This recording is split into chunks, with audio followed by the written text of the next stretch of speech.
Kathy, I think we could start now. I think Great. most people have joined. Nice numbers there. Lovely. Okay, let's do it. Okay, so welcome everyone. I'm going to hand over to Kathy for most of this. She's planned this webinar, so just to remind you that you will receive a certificate of participation and a webinar handout in the next few days. So all of the information from here and a lot more, including some extra links, the links that we talk about, the websites we talk about, and some others will be on this handout. So don't worry, you don't need to take notes or take photos or screenshots. We will have that to you. If you don't get it, just write informazione and I'll get that out to you. Occasionally, some people don't receive it. So I'll get that to you and, send me that. And yeah, I'll leave it with Kathy then. Great. Gaetano, send me an email and I will get that to you. Sorry, I will get you the certificate as soon as possible. So if you send me an email, I'll get it to you even this evening. Sorry about that. Oh, sorry.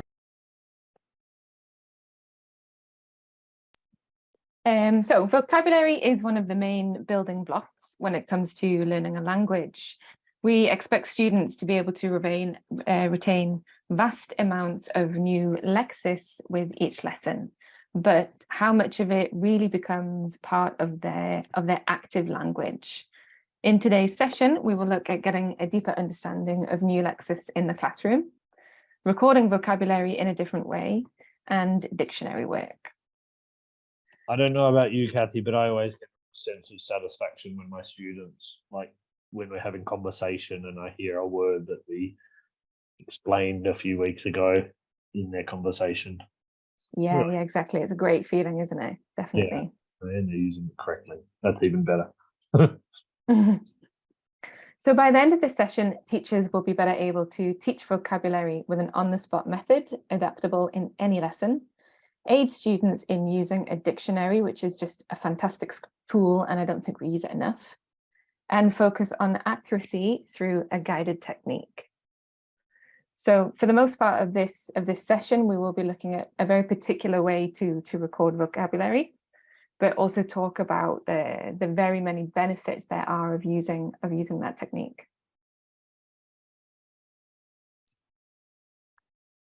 So what is currently being used and why it's not enough?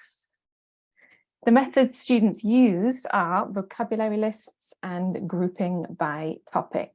Now, when I ask students, 99.9% of the time, they tell me that their way of recording vocabulary is to make a list. And it's just not a very efficient way of learning vocabulary because they don't get a very deep understanding of those words or really how to use those words or the relationship that those words have with other words. And that's really, really important, especially when we're talking about accuracy. Yeah, particularly when you're looking at, going from one language to another and you expect it to have a one-to-one correspondence, whereas anyone who speaks two languages knows that those don't always happen, particularly languages like English and Italian, which do have a lot of overlapping vocabulary, but they don't overlap perfectly.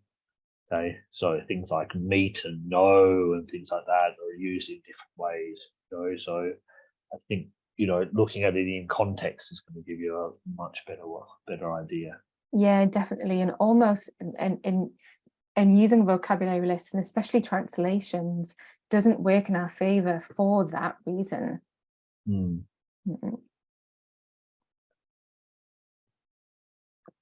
So to begin with, we are going to play a game. Do please get involved in the chat. And it's just a really nice way to start thinking about these collocations. So fill in the gaps with the first word that comes to mind. If you just want to write the number and the word, you don't need to write the whole sentence for us. I don't think you can let them just do the word, can we? Right. First thing I do in the morning is have a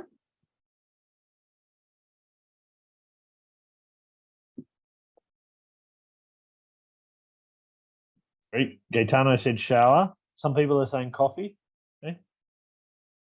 Habits, I guess, you know. Cappuccino. Nice. Okay, Cool. so I think we've got those ones. As there are a few different possibilities for that one for sure.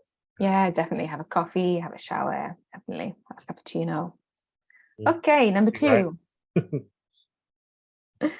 Time talk now. When I get home, I'll give you a. Okay, a few people have got that. Okay, give you a call. Okay. They're going to get progressively more difficult to go on.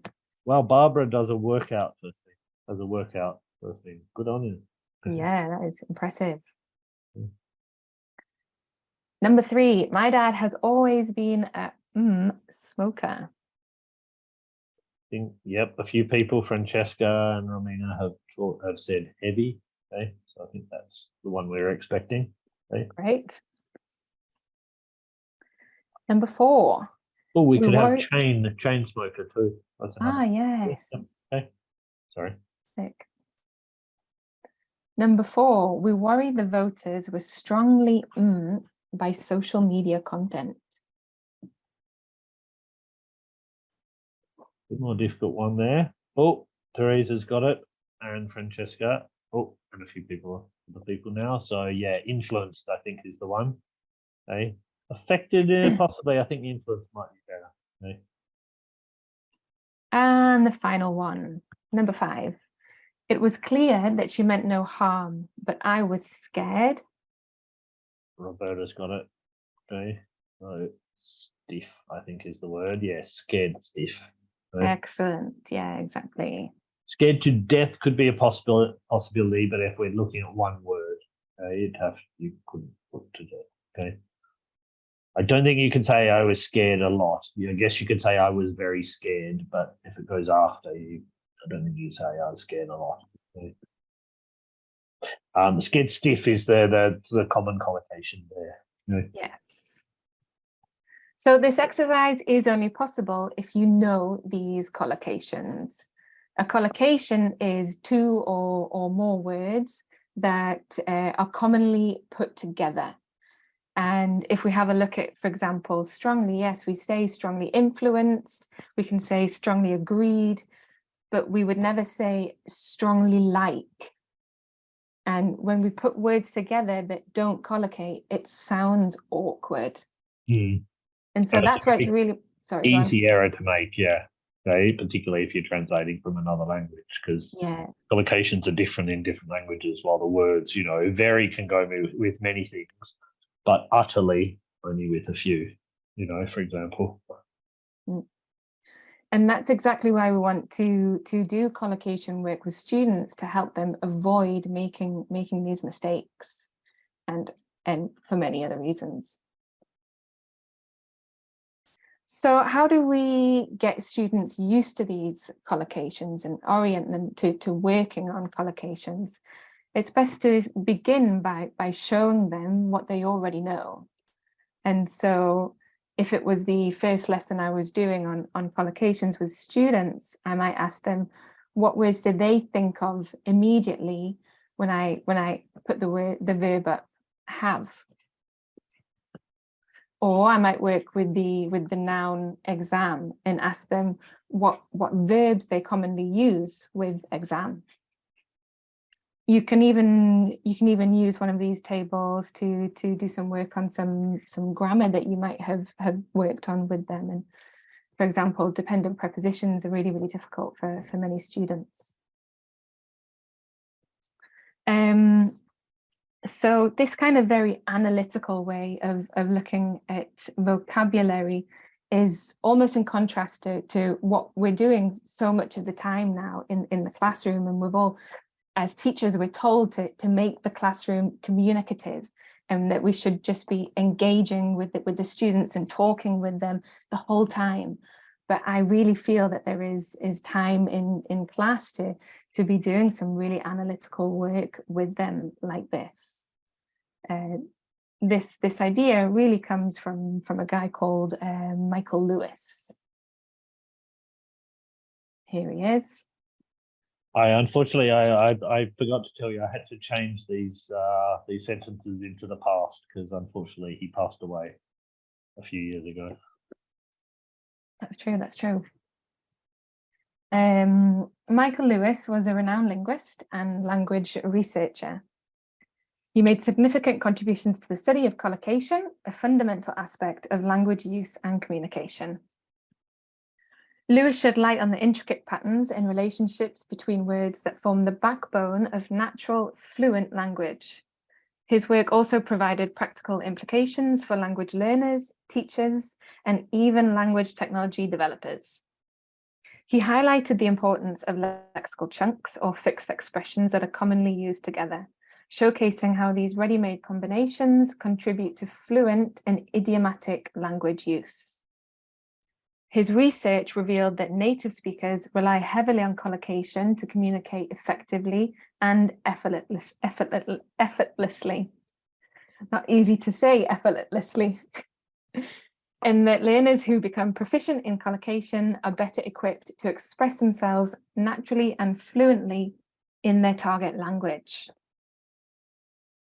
One of Lewis's key contributions lies in his development of the lexical approach, a pedagogical framework that emphasizes the significance of collocation in language learning and teaching. Through this approach, he advocated for the inclusion of collocation as a central component in language instruction.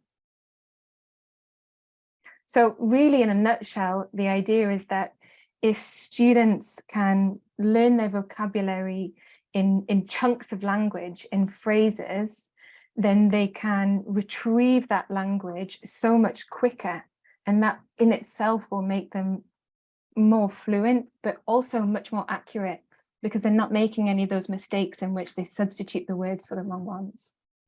I think this is quite interesting that this is the same sort of idea that they're actually basing these AI chats on, that it basically produces one word and then it generally tries to look at words that would go after that. That's how it constructs its sentences.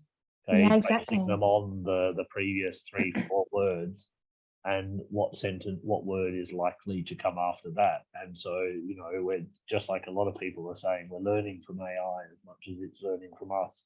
We learn how we construct it too. Okay? And Absolutely. you know, so it's not enough to learn the word. It's sort of like once you say one word, it should be that another word comes to mind. Okay, and that's what we need to encourage students to do. Yeah, absolutely. Very well said. And so where does it all start? It all starts with dictionary work and getting students to explore those dictionaries. So students don't necessarily learn what we teach them in a sense that they'll find some words more interesting and useful than others. If we have a look at this dictionary entry here for the word heavy, we can see that there are so many different usages of this word. So where do we begin? We let them explore and choose the ones that you know are interesting to them. So here, looking at these usages, which is the correct usage of heavy in heavy smoker? So if you want to contribute, let us know what number you think is the one. Is it with a lot of weight? I would imagine not. Okay, so I guess you could be a heavy smoker if you are heavy and you smoke, but I don't think that's what we're talking about. If my father has always been a heavy smoker. Okay. So yep, what Francesca and Vanessa had that, very severe. Okay. Excellent. Other collocations that we can find here are things like heavy traffic or snow. And this is, of course, many things. Okay. Heavy rain too, yeah. Mm-hmm. A heavy book or a heavy conversation is something serious or difficult. And so here, when they have this much, much deeper understanding of how we use these words, already it's making it more memorable because it's more interesting. And they're doing this research by themselves. So how can they find these collocations? Well, when you go down and you look at the definitions or the usages, Here we can see heavy traffic, heavy rain, heavy book, heavy speech. So really what I want to show you is how... Sorry, it's great with the, I think you're going to probably talk about this later, but with the internet now, these collocation, instead of having a book, a dictionary that would take up a whole shelf, all these online, and so you can have these collocations at your hand from a quick search, rather than a dictionary that you can carry in your bag is only going to really give you a definition and probably maybe one at most. But definite example. But now you can look. In fact, there's even collocation websites which I've included in the handout, so you can see how these words, what words they often end up next to. Yeah, and our students have their phones in their hands all of the time anyway, so it's best to use them. We're going to look at 3 different dictionaries that are all super accessible on your phone, but this one I would definitely say is the best one, the Macmillan Dictionary. So I want to show you how easy it is to introduce this dictionary work and get students thinking about collocations through kind of, on the spot learning. Here we have an example of using guided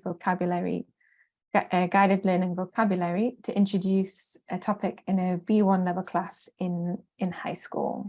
And so if you're introducing perhaps the chapter or the lesson is on family, immediately you could ask them to look in a dictionary for either verbs, adjectives, or nouns that collocate with the word family.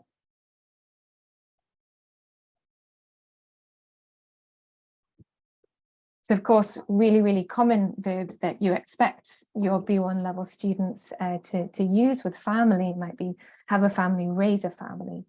But once they start to explore the other verbs that collocate, they'll find bring up a family. A really interesting one is run in the family, and they can go and find out how to use these phrases. Run in the family, obviously referring to a trait that recurs. Gaetano knows a song, Running in the Family. Oh, another great way to teach vocabulary through song. Definitely. Yeah, collocations, it's often, a lot of these songs have sort of often cliches. I mean, cliches in the end are just... Yeah, memorizing phrases. Yeah. Lots of nice adjectives here, like close-knit family. Going and finding that in a dictionary and learning how to use that at this level is nice. And then we have things like family business, family event, family friends. And here, just to show you another dictionary and where I found these, this is the Cambridge Dictionary. And as you can see there, that actually immediately gives you collocations with family. So that's one way that you can, introduce this collocation work really easily into the classroom and get them using those dictionaries. Another way that we can do that is through the emergent language during the lesson. So if throughout the lesson a phrasal verb comes up, such as get over, you can ask the students to go and again use a dictionary to find the collocations, the most common collocations with this phrasal verb. Now this is one of my favorite words in the English language, subtle. Especially for how it's used, and it's a great example of where a direct translation or having it in a vocabulary list isn't really helpful, because it's a very particular word used in very specific situations, and so we really want them to learn that chunk, things like subtle shades, subtle hints, a subtle scent. And then again, they can just retrieve these chunks much quicker. Yeah, I think sort of we got to realize that we might think of words as the building blocks, but in a lot of ways, those words are only work together with other words. So the building blocks, just as some expressions you know, whether it's an expression, whether it's a preposition that stays at the end of a verb or an adjective, or whether it's two nouns that go together, or adjective and verb, and adjective and noun, verb, adverb. They're sort of, you know, as long as you can use those together, you can get a lot of what we might say mileage out of these ones. You know, it really, if one word comes to mind as soon as you're using another, right, then it's going to help you at least have the appearance of fluency. Yeah. And we forget what it's like to be at that B1 level. And of course lower, when you still struggle sometimes to form those phrases. And if you already have these prefabricated chunks, you can form those phrases so much quicker. Another way that we can bring this into the classroom really easily is, you know, at the end of class, consolidating language, or if you have students that often finish the exercises faster than the others, you can give them some of these little exercises to do. You know, just ask them quickly, write down all the collocations for family that you found in the text that the students have been reading. Which new word collocates with flu, ex-girlfriend, and phobia? And so here you're trying to get them to recall the new language from the lesson. Use a dictionary to help you write 2 sentences using the word subtle. And so here again, you're making them more literate with the dictionary and seeing what they can find in there. Or create a collocation table with verbs plus the preposition on. And then again, kind of, it's like a little mini test for them, a progress test on some of that grammar that you might have been doing. These are often the things that exams are checking too. You know, if we're thinking of things like B1, B2, C1 exams, the Cambridge exams, particularly gap fill exercises, are often, you know, requiring you to know these collocations. And particularly the higher you go, if you go up to C1, C2 level Cambridge exams, they're almost all collocations. Mm-hmm. Yeah, and we're not really looking at grammar anymore. We're sort of choosing which word can go there. Definitely. So the 3 resources that we've looked at today that are great to introduce with the students are these 3 dictionaries here. Like, as I said before, I do have a favorite, and that is definitely the Macmillan Dictionary, just for how much information is there. And as you can see, there is even, you know, a specific area that works specifically on collocations. Collins Dictionary is also fantastic, and also is the Cambridge Dictionary. A nice thing about the Cambridge Dictionary is that it also gives you the CFR level of the words that you're looking at, so you can see, you know, how complex are these words for second language learners. All these, I've linked all these in the handout too, so you'll have the links for these. Obviously, they're not hard to find as well, but you know, these links and a few other things too. And like I said before, they're really easy to use on your phone as well, even though they are just web pages. You don't need an app. Just the web page is fantastic. Some resources for teachers. We have the Cambridge series called English Collocations in Use. And these are both packed with loads of really amazing exercises on collocations, but even just having one to get some ideas for how you can build different collocation exercises is fantastic as a resource. Yeah, often I give my students those before they write an essay or something like that. You know, I'll find a topic, because they're often arranged in topic, aren't they? Okay. Yeah. So, you know, you can say, okay, see if you can use some of these collocations in your C1 essay or your article or something like that. And it's, you know, it just really, it stands out when you read something that's got the collocations in it. It just sounds so much more natural, because this is really what distinguishes, you know, someone at B1 level between someone at C1 level. You know, that you can see that they're not just working on a translation from their head. They're actually predicting which sort of words would go together with other ones. Yeah. I know that in that advanced one, there's a really nice one on reporting verbs and adverbs, which is one of the things that we're looking at in the writing of those B2 and C1 level students in the Cambridge exam.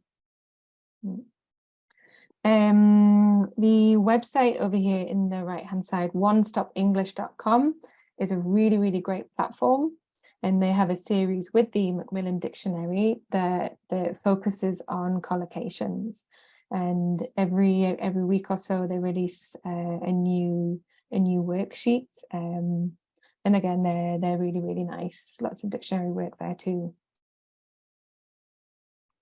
We have a Scale, which is a corpus tool. And if you just want to kind of explore what the most common collocations are, this is a really nice place to go. So the corpus tool uses a huge sample of texts to give you those natural examples of whatever word or phrase you put into that search bar there. Not really one to use with students, just because some of those sentences out of context can be quite confusing. And then of course we have ChatGPT, and I'm sure everyone is very familiar with ChatGPT. Hopefully not because your students are using it too much, but it is an amazing tool for teachers, and can save you so much time. And I'd just like to show you how I used it before to find some collocations.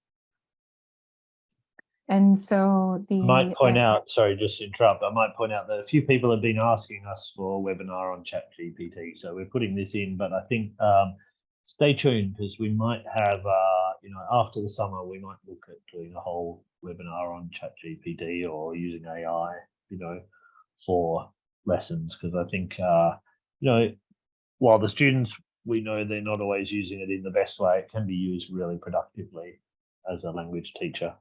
Yeah. Before it takes all our jobs away. I think we have a few more years. I hope so.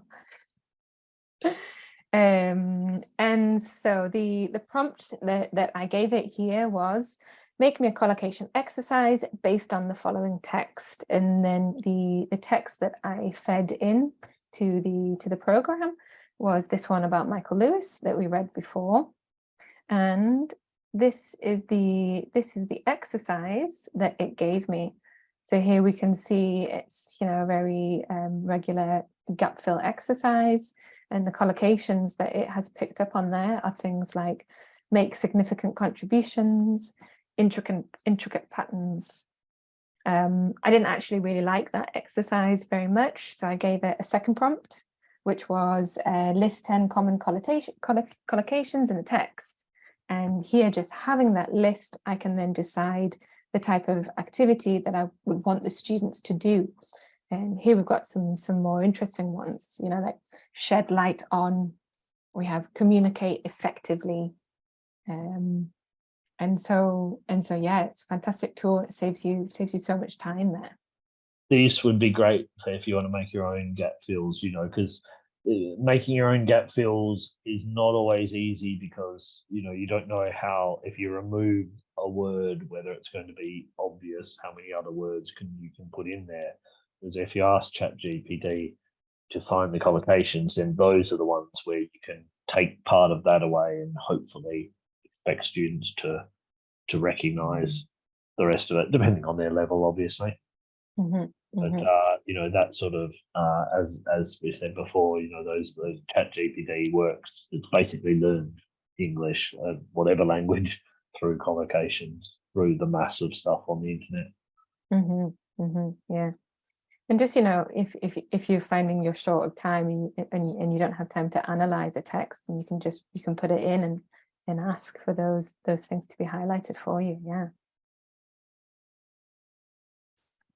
So the importance of dictionary work and collocation work.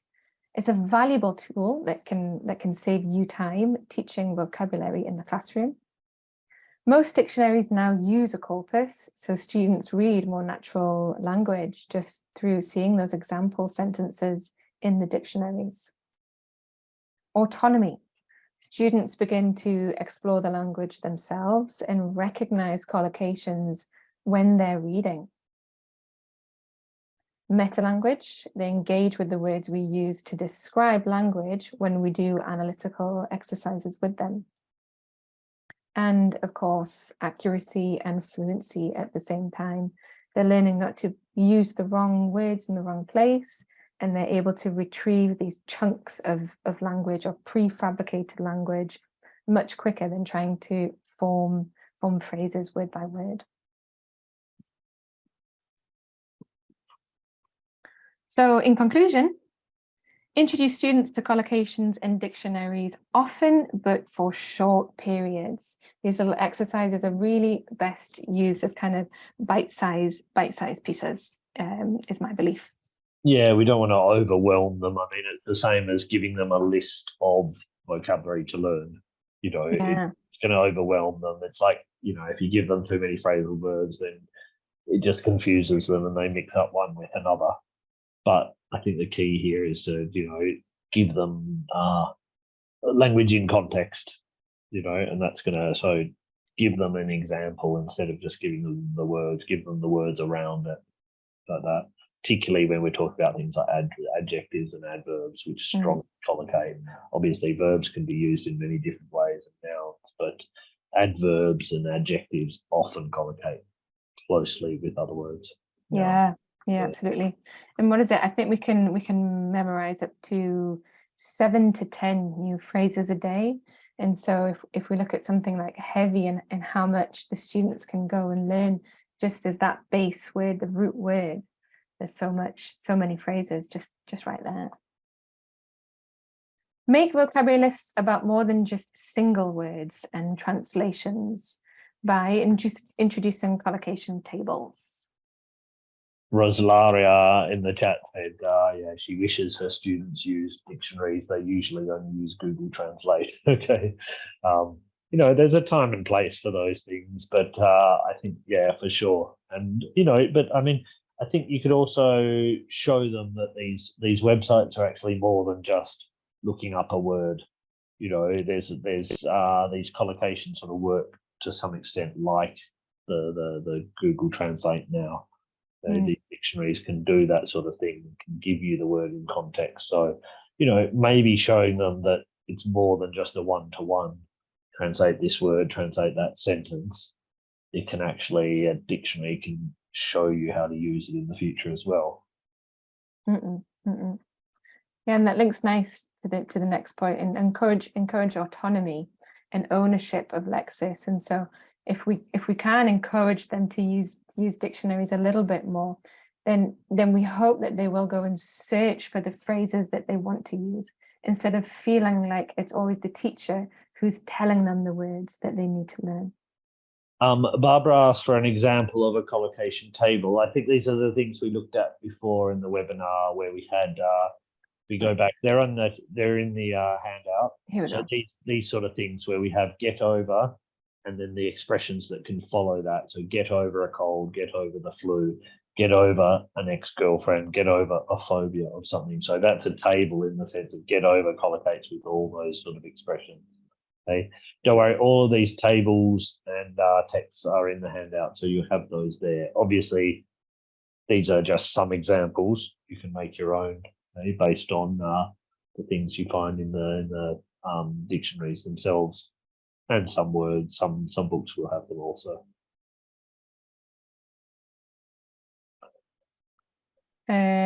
Excellent. Yeah, great. Let us know if you've got some suggestions.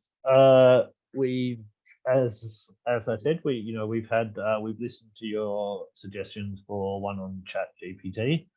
Okay, so we've put in a little bit. We try to put in a little bit of literature every time we can. Sometimes, even though we don't necessarily do a whole webinar on a topic, we try to put it in the topic, even if we can't do a whole webinar on it. Let us know your suggestions. we will be finishing soon with these webinars for summer.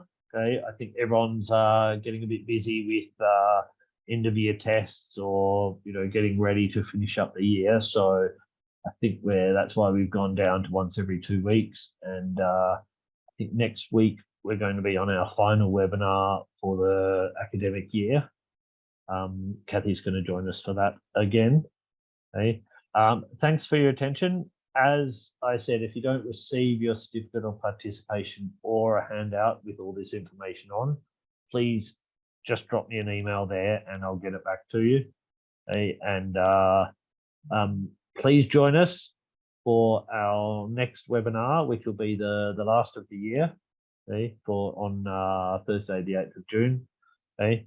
And then obviously we will start again in September.